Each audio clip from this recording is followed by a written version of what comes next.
اپنے قرآن کے اندر فرما رہی ہیں اللہ میرے بھائیوں دعا کیا کرو کہ مجھے اور آپ کو ہمیشہ شیطان کے تسلط سے شیطان کے گندے ساز سے محفوظ فرما دے.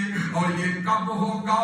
اللہ کا قرآن فرما رہا ہے وَاذْكُرْ رَبَّكَ فِي نَفْسِكَ تَضَرُّعًا وَخِيفَةً وَدُونَ الْجَهْرِ من القول بالغدو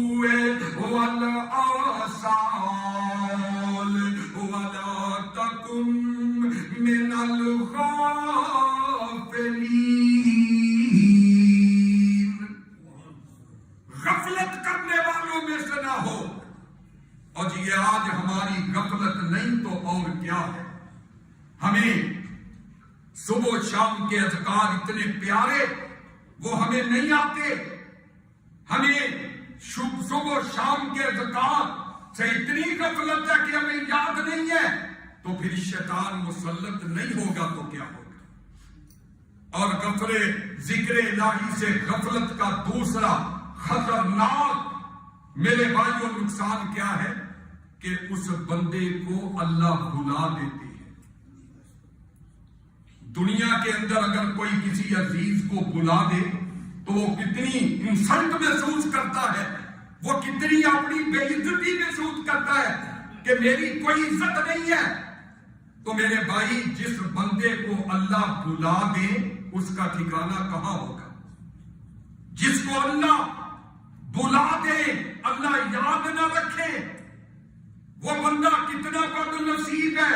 ذکر الہی میں غفلت کا دوسرا نقصان یہ ہے کہ ایسے شخص کو اللہ بھی بلا دیتے ہیں.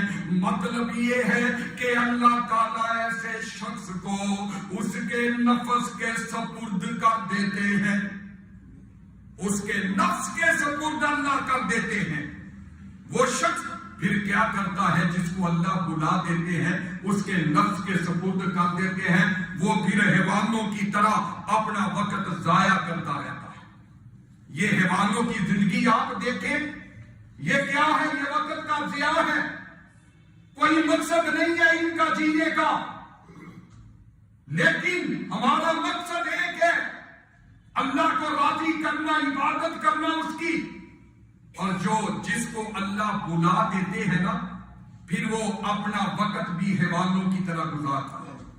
ساری زندگی اس کو یہ خبر نہیں ہوتی کہ میں کیا کر رہا ہوں, میں کہاں جا رہا ہوں, میں نیکی کر رہا ہوں یا بدی کر رہا ہوں. اس کو پتا نہیں ہوتا کہ میری راتیں کیسے گزر رہی ہیں, میرے دن کیسے گزر رہے ہیں. اور جس کو اللہ بلا دیتا ہے ذکر سے غفلت کی وجہ سے میرے بھائیوں پھر اس کو پتا نہیں چلتا کہ میں رات دن کے اندر کیا کر رہا ہوں, میں کیسے زندگی بسر کر رہا ہوں, مجھے کس طرف جانا چاہیے, میرا انجام کیا ہونے والا ہے.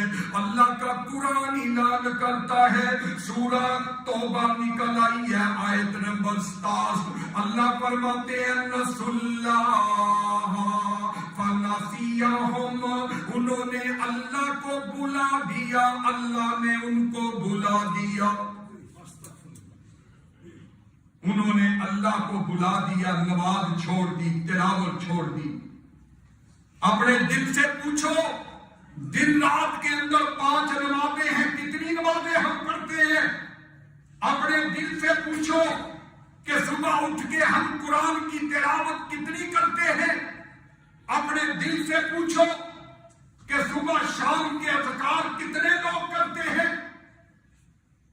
پھر اس کا جواب ڈھونڈو, پھر دیکھو کہ ہم زندگی غفلت کے اندر گزار رہے ہیں یا نہیں.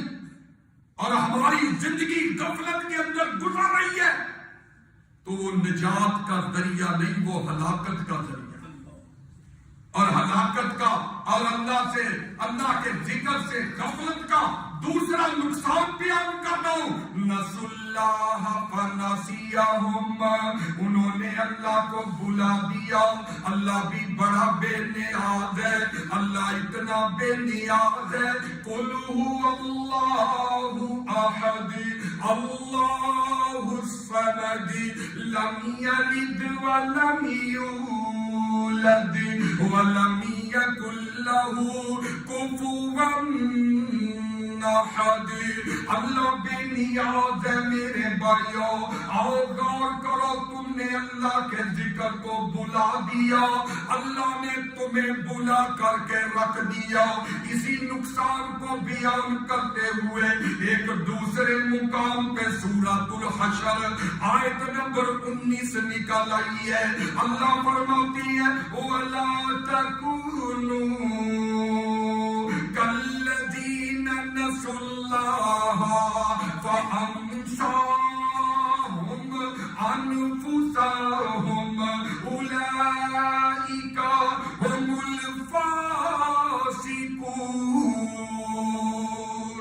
فرمایا ان لوگوں کی طرح نہ ہو جانا کہ جنہوں نے اللہ کو بلا دیا تو اللہ نے انہیں بلا دیا، اور یہی لوگ